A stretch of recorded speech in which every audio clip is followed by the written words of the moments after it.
সূরাতুল মুলক 29 পারা, সূরা মুলক 67 নম্বর সূরা, আয়াত নম্বর 23। আপনি দেখবেন, বিসমিল্লাহির রহমানির রহিম, কুল হুয়াল্লাযী আশাকুম ওয়া জাআলা লাকুমুস সামআ ওয়াল আবসারা ওয়াল আফইদা ক্বালিলাম মা তাশকুরুন।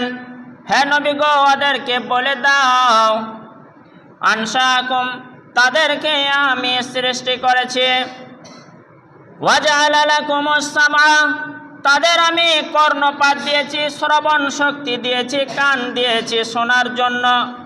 মাশাআল্লাহ, আমরা সবাই পেয়েছি কান। ওয়াল আবসারা, আর দৃষ্টি শক্তি দিয়েছি, অর্থাৎ চোখ দিয়েছি দেখার জন্য। মাশাআল্লাহ, আমরা এখানে যজন আছি সবাই দৃষ্টি পেয়েছি, চোখ পেয়েছি। ওয়াল আবসারা ওয়াল আফইদা, আর বিবেক বুদ্ধি দিয়েছি, অর্থাৎ অন্তঃকরণ পেয়েছি। মাশাআল্লাহ, এটাও আমরা অন্তঃকরণ পেয়েছি। বর্ষার সময় আমাদের চাষ করতে হবে, তবেই পৌষ মাসে ধান পাবো, এটা আমরা সবাই বুঝি। ক্বালিলাম মা তাশকুরুন, তোমাদের বিবেক দিয়েছে, চোখ দিয়েছে, কান দিয়েছে, অথচ তোমরা খুবই কম শুকরিয়া আদায় করো। আল্লাহ সুবহানাহু বললেন যে তোমরা শুকরিয়া আদায়টা কম করছো। যে অনুপাতে তোমাদের মূল্যবান 3টে জিনিস দিয়েছে, সেই অনুপাতে যেভাবে শুকরিয়া আদায় করা দরকার সে মতো হচ্ছে না, কম হচ্ছে। তো আমাদেরকে করতে হবে বেশি বেশি। পরের আয়াতে আসুন, 24 নম্বর আয়াতে আল্লাহ তাআলা বললেন, কুল হুয়াল্লাযী জারাকুম ফিল আরদি ওয়া ইলাইহি তুহশারুন। ভালো করে বুঝবেন, কথাটা ভেবে দেখবেন। আল্লাহ তাআলা বললেন, হাসরের মাঠে যখন উপস্থিত করব তোমরা নিজে নিজের স্থানের সার্টিফিকেট, বাসিন্দা সার্টিফিকেট, বার্থ সার্টিফিকেট তোমাদের আনার প্রয়োজন হবে না।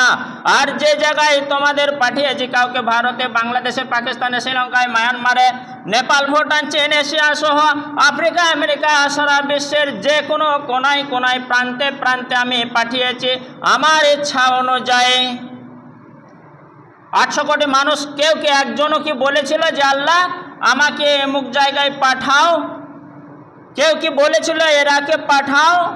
কেউ কি বলেছিল আমাকে মিশরে পাঠাও? কেউ কি হাসরের মাঠে উপস্থিত হবার সময় বলবে যে আল্লাহ আমার পাঠানো আমেরিকায় শখ ছিল, আমাকে পাঠালে ভালো হতো, কিন্তু আমাকে নিউজিল্যান্ডে পাঠিয়েছিলে? কেউ কি বলবে? না না না।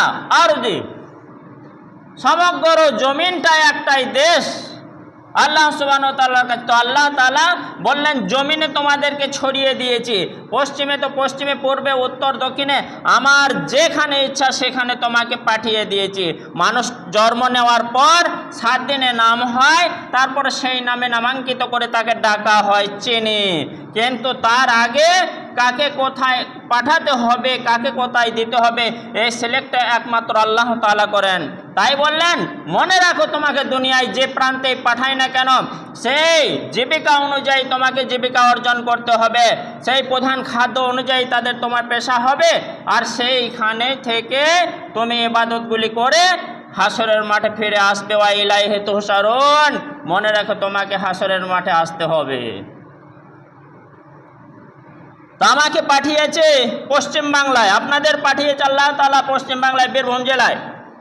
আমরা কিন্তু আরবের সঙ্গে ম্যাচিং নই, তাদের প্রধান জীবিকা আলাদা, আমাদের আলাদা।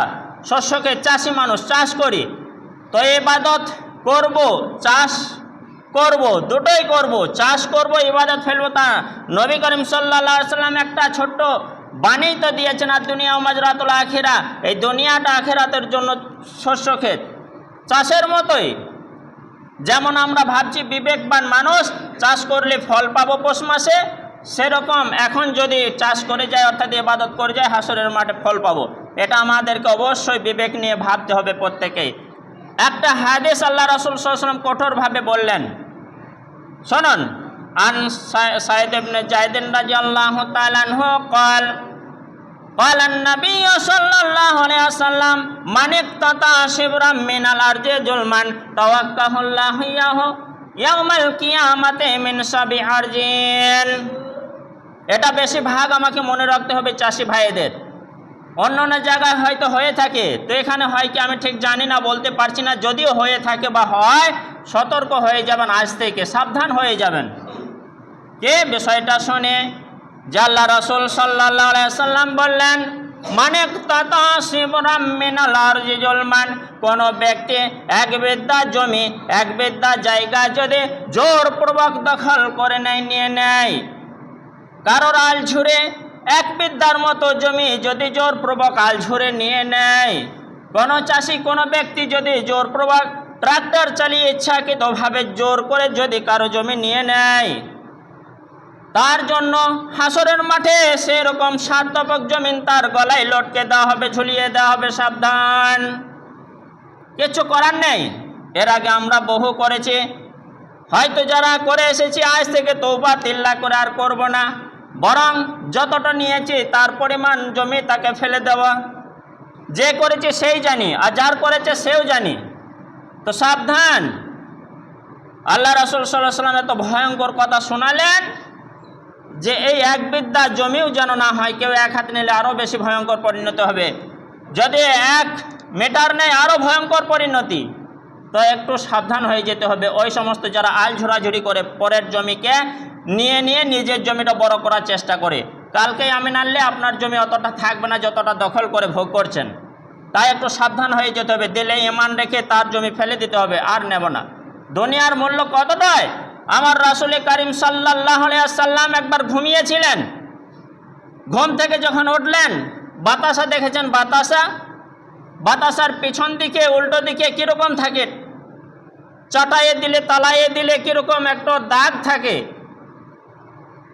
তো সেই রকম রাসূল করিম সাল্লাল্লাহু আলাইহি ওয়াসাল্লামের পিছনে খালি গায়ে ছিলেন, একটা দাগ হয়েছে। হযরতে ওমর রাদিয়াল্লাহু তাআলা আনহু আর অন্যান্য সাহাবীরা বললেন, ইয়া রাসূলুল্লাহ, আপনার শরীরে যে দাগ হয়ে গেছে, আপনি যদি অনুমতি দেন একটা মোটা তোশক বা গদি আপনাকে দেব। আমার রসুল, আপনার রসুল জনাবে মুহাম্মদুর রাসূলুল্লাহ একবার বলে সাল্লাল্লাহু আলাইহি ওয়াসাল্লাম বললেন, না গো না সাহাবীরা, এই দুনিয়াটা আসল নয়। দুনিয়াটা মাত্র কয়েকটা দিনের জন্য। কোন রকম কষ্ট মষ্ট করে কাটিয়ে দাও। হাসরের মাঠে সুখ শান্তি বিরাজ রয়েছে। লা ইলাহা ইল্লাল আখিরাহ, দুনিয়ার আরামটা আরাম নয়, আখিরাতের আরামটাই আরাম। তোমরা সকলেই ভেবে রেখো। সাহাবীদের শিক্ষা দিয়ে দিলেন। আর একটা, আমার রাসূল সাল্লাল্লাহু আলাইহি ওয়াসাল্লাম সাহাবীদের নিয়ে একটু পেরিয়ে যাচ্ছিলেন রাস্তা দিয়ে কোনো বিশেষ কাজে। হঠাৎ করে রাস্তার ধারে একটা ছাগল মরা পড়েছিল। ছাগল মরা, আমরা সাধারণত ছাগল মরে গেলে ফেলে দিয়ে আসি কেনালে পারে। তো ছাগল মরা পড়েছিল। আমার রাসূল সাল্লাল্লাহু আলাইহি ওয়াসাল্লাম সাহাবীদের দিকে একটু থমকে দাঁড়িয়ে বললেন, তোমরা কেউ এই মরা ছাগলটা কিনে নেবে? আমি যদি বলি যে আপনারা কেউ কিনে নেবেন, এই মরা ছাগল কেউ কি কেনে নাকি? মরা জিনিস কিনে কি লাভ? সেটা তো যত তাড়াতাড়ি আমাদের কাছ থেকে সরিয়ে ফেলবো সেই চেষ্টা আমরা করে যাই। তো মরা ছাগলকে কেউ কিনতে চাই? আর রাসূলুল্লাহ, মরা ছাগলের তো কোনো দাম নেই, আমরা কেন কিনবো? কেউ তো কিনবে না।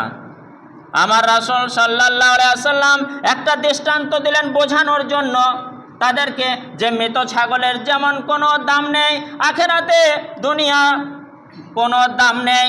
আখিরাতের তুলনার দুনিয়াটা একেবারে মূল্যহীন। সাবধান।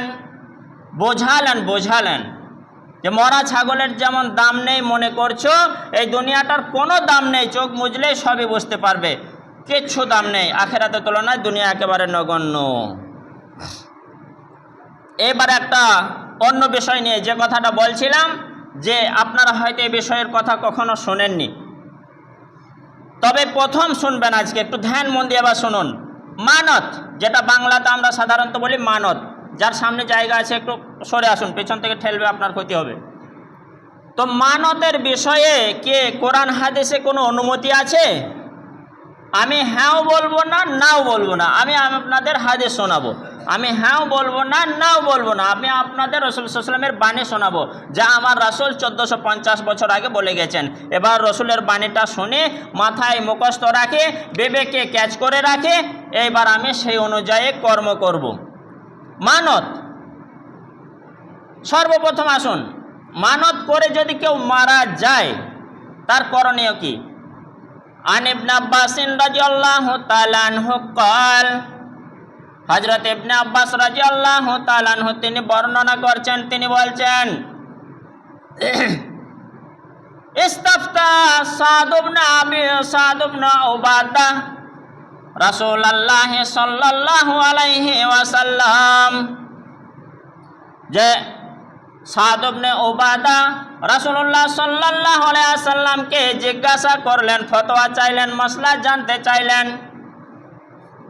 কিসের ব্যাপারে? আনিন নাজর, মানত করার ব্যাপারে, মানতের ব্যাপারে। ওয়াকানা আলা উম্মিহি, যে মানতটা ছিল তার মায়ের, অর্থাৎ সাদ ইবনে উবাদার মা মানত করেছিল একটা কোনো মানত। ওয়াফিয়াত, কিন্তু সে মারা গেছে। আন তাকদি আলাইহা, মানতটা পূর্ণ করার আগে আগে। সাদ ইবনে উবাদার মা একটা মানত করেছিল, সেই মানতটা কিন্তু পূর্ণ করতে পারেনি, তার আগে সে মারা গেছে। তো ছেলে মায়ের হয়ে সেই মানতের কথা রাসূল সাল্লাল্লাহু আলাইহি ওয়াসাল্লামকে জিজ্ঞাসা করছেন, ইয়া রাসূলুল্লাহ কি করব?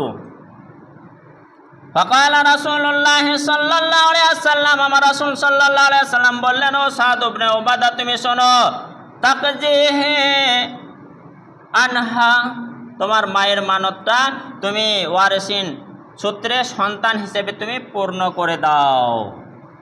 তাহলে এখান থেকে হাদিস থেকে জানতে পারলাম, কেউ যদি মানত করে অবশ্যই তাকে পূরণ করতে হবে। যদি মারা যায় মানতটা করে, যে হ্যাঁ ছেলেরা যদি জানতে পারে মানত করেছে, পূর্ণ করতে পারেনি, মারা গেছে, তো তাকে ছেলেদের মায়ের মানত, বাপের মানতটা ছেলেদেরকে পূরণ করে দিতে হবে।